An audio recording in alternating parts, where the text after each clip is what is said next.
Indonesia sedang panas, jalan-jalan ramai, suara rakyat menggema dari sudut ke sudut negeri. DPR diguncang, aksi turun ke jalan tak terbendung. Presiden akhirnya muncul di depan publik berbicara di Istana Merdeka, ditemani para menteri dan elit politik negeri ini. Semua mata tertuju ke sana, semua telinga menunggu kejelasan. Tanpa ada satu pertanyaan yang langsung muncul di benak masyarakat. Kemana wakil presiden? Kemana Gibran? Kenapa Gibran tidak mendampingi presiden? Banyak yang mencurigai, banyak yang bertanya dalam situasi genting seperti ini, mengapa wakil presiden justru tidak terlihat di samping presiden? Ternyata jawabannya tidak sesederhana yang dibayangkan. Saat semua mata fokus ke Istana Merdeka, Gibran Rakabuming Raka justru ada di tempat lain. Diam-diam ia menggelar pertemuan di Istana Wakil Presiden. Bukan dengan pejabat, bukan pula dengan elit partai, melainkan dengan perwakilan pengemudi ojek online. Ya, para driver ojol. Di tengah gemuruh politik, Gibran memilih berbicara langsung dengan mereka. Kelompok yang sehari-hari berinteraksi dengan denyut ekonomi rakyat paling bawah. Pertemuan itu sederhana, bahkan minim publikasi. Hanya dihadiri Gibran dan pengamanan. Tak ada sorotan kamera besar, tak ada sorak-sorai. Tapi begitu rekaman pertemuan itu bocor, langsung bikin heboh. Banyak yang sinis, paling ini settingan. Banyak pula yang ragu, itu beneran ojol. Kok nggak ada yang kenal? Kecurigaan pun semakin membesar ketika Ketua Umum Asosiasi Pengemudi Ojek Online, Raden Igun Wicaksono angkat bicara. Mengutip dari CNN Indonesia, Raden Igun Wicaksono mengaku tak mengenali para ojol yang bertemu Wakil Presiden. Ia bahkan menyebut yang hadir itu bukan anggota asosiasi kami. Kata-kata itu meledak seperti bahan bakar di tengah api. Publik makin bising, media sosial mendidih. Isu settingan, permainan citra, hingga sandiwara politik kembali menghantui.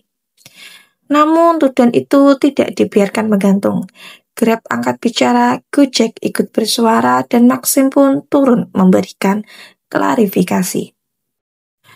Mengutip dari CNN Indonesia, Tirza dari Grab Indonesia menjelaskan pihaknya memang mengirimkan 2 mitra aktif, yaitu Rizka dan Arif, untuk menghadiri undangan resmi dari kantor Wakil Presiden. Dialog itu bukan dadakan, bukan tiba-tiba.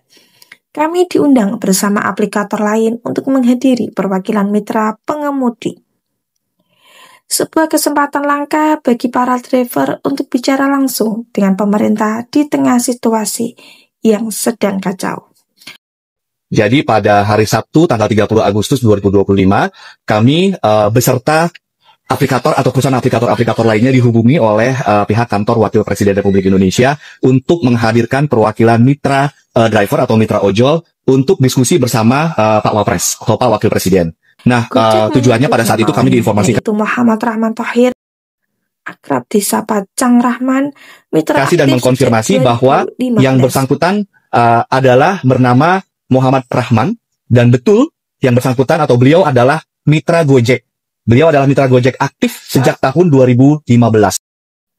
Maxi pun menegaskan hal yang sama. Pengemudi mereka yang hadir adalah mitra resmi dan masih aktif. Jadi sudah jelas bukan orang sembarangan, bukan aktor dadakan. Ini adalah para driver yang mewakili jutaan mitra ojol lain. Diundang untuk bicara langsung dengan Wakil Presiden saat negara sedang diuji dari berbagai arah. Dan disinilah poin pentingnya. Gibran mungkin tidak berdiri di podium bersama Presiden, tidak berpidato di hadapan publik, tidak menenangkan rakyat lewat kamera televisi. Tapi diam-diam ia memilih jalur lain, jalur yang senyap tanpa menyentuh akar permasalahan. Mendengarkan suara kelompok yang kerap luput dari perhatian para elit. Para driver ojol itu bukan sekedar pengantar penumpang ataupun makanan. Mereka saksi hidup kondisi ekonomi masyarakat. Mereka yang tahu betul betapa harga-harga naik, betapa penumpang menurun, betapa rakyat bawah tercekik oleh situasi politik yang tidak stabil. Langkah Gibran ini bisa dibaca dengan dua sisi. Di satu sisi, ini strategi politik citra, damage control, cara menenangkan situasi dari level masyarakat bawah. Tapi di sisi lain, ini bisa jadi sinyal penting bahwa Gibran memilih mendengar suara mereka yang jarang didengar. Di saat elit sibuk rapat, rakyat sibuk marah, negara sibuk padamkan api di mana-mana. Bahkan di sela-sela itu semua, Gibran juga menyempatkan diri menjenguk para korban luka-luka di rumah sakit pada Jumat malam. Senyap tapi nyata. Apakah ini langkah tulus ataukah sekedar strategi politik agar tidak terlihat pasif?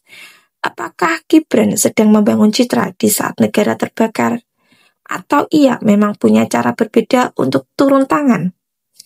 Yang jelas dan pasti, di saat semua fokus ke hiruk-pikuk politik di Istana Merdeka, ada gerakan lain di Istana Wakil Presiden. Gerakan yang mungkin pelan, mungkin tidak dramatis, tapi punya dampak langsung ke suara-suara di jalanan. Dan di tengah situasi segenting ini, mungkin justru cara-cara senyap seperti inilah yang menentukan arah negeri ini. Apakah kita akan kembali tenang atau terus terbakar oleh kegaduhan yang dibuat oleh tangan-tangan yang mengaku peduli rakyat, padahal lupa mendengar mereka yang benar-benar merasakan dampaknya?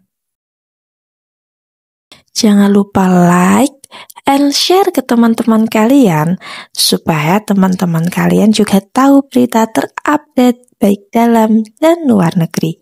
Terima kasih.